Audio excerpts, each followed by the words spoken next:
The marketplace messenger. Why your voice matters more than ever. Romans 10:14. How can they call on the one they have not believed in? And how can they believe in the one of whom they have not heard? And how can they hear without someone preaching to them? Let's start with a scene we all know. You're standing in the break room, coffee in hand. Monday morning. Someone walks in looking like they barely made it through the weekend. You nod, exchange pleasantries, maybe crack a tired joke. Then you go back to your desk and dig into your work. But what if that mundane moment was a missed mission? What if you were the someone preaching Romans 10:14 was waiting for? The gospel is not on mute. You are the mic. Paul's words in Romans 10 are not a theological lecture. They are a plea wrapped in purpose. He's laying out the divine domino effect of salvation. To call on Jesus, people must first believe. But belief requires hearing and hearing. It depends entirely on someone being willing to speak. We often interpret preaching as a platform gift, a task reserved for the pastors and the pulpiteers. But that's a narrow, domesticated gospel. The Greek word used here, kerusso, means to herald, proclaim, or publicly announce. It has less to do with the platform and everything to do with the person. And that person is you. You don't need a mic. You are the mic. Your life is a pulpit, even if you're not a pastor. Here's the emotional tension. Many believers don't feel qualified to speak. They worry about saying the wrong thing. They disqualify themselves because they're not seminary trained or spiritually polished. But Romans 10:14 obliterates that fear. One standout phrase says it all. Our homes, workplaces, and communities can serve as pulpits of influence. In other words, wherever you stand, you preach. You preach with the way you handle conflict. You preach with how you show up to meetings. You preach when you celebrate someone who wins or when you don't. This isn't some cute metaphor. It's a spiritual reality. Your presence carries the weight of heaven's message, and people are listening, even when you're not speaking. From cubicle to calling, where faith meets the marketplace. Let's talk about business, because this isn't just a Sunday morning truth, it's a Monday through Friday mission.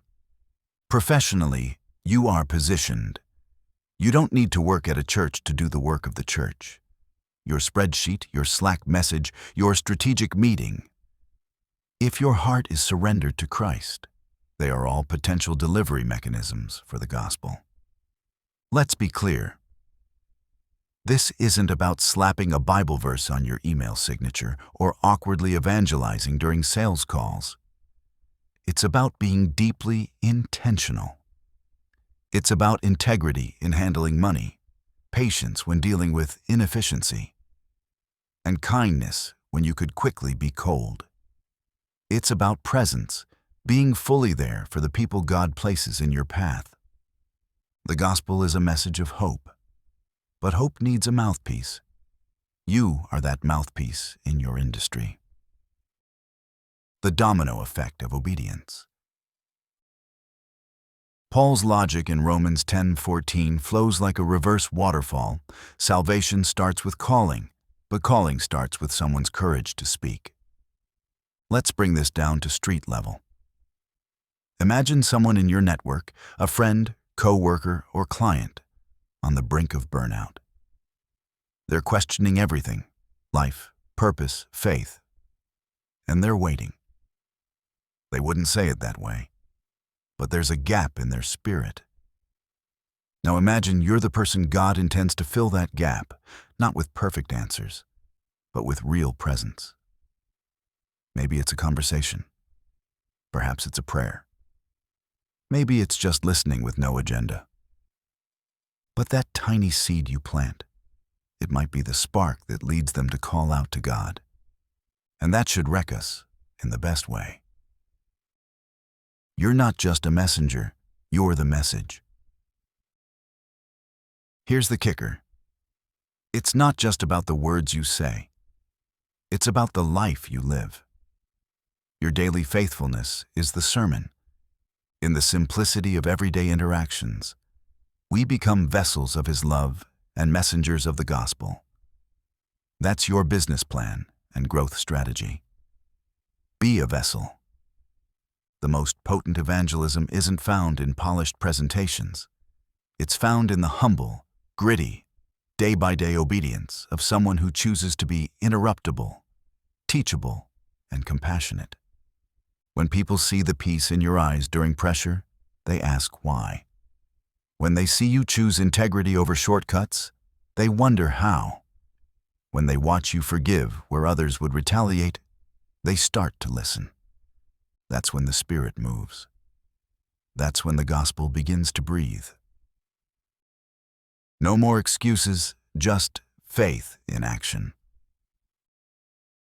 Let's strip away the excuses. You may say, I'm too busy. I don't know what to say.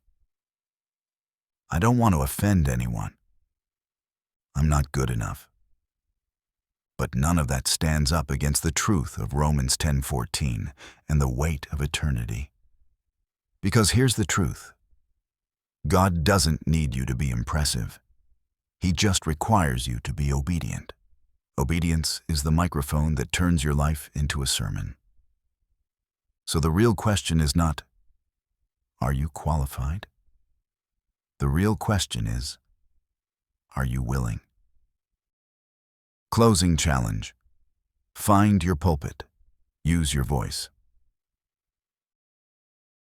If you've read this far, it's not by accident. Something in your spirit is stirring because deep down, you know you were made for more than jobs and titles. You were made to carry a message that changes lives. So take this challenge. Identify your current pulpit. Where has God placed you that needs your voice? Name your next conversation. Who is someone you can speak life into this week? Ask God for courage. The Holy Spirit equips you, not just to believe, but to speak. How would they believe if they hadn't heard? And how will they hear if you don't speak? Speak, friend. You've got something to say, and someone desperately needs to hear it.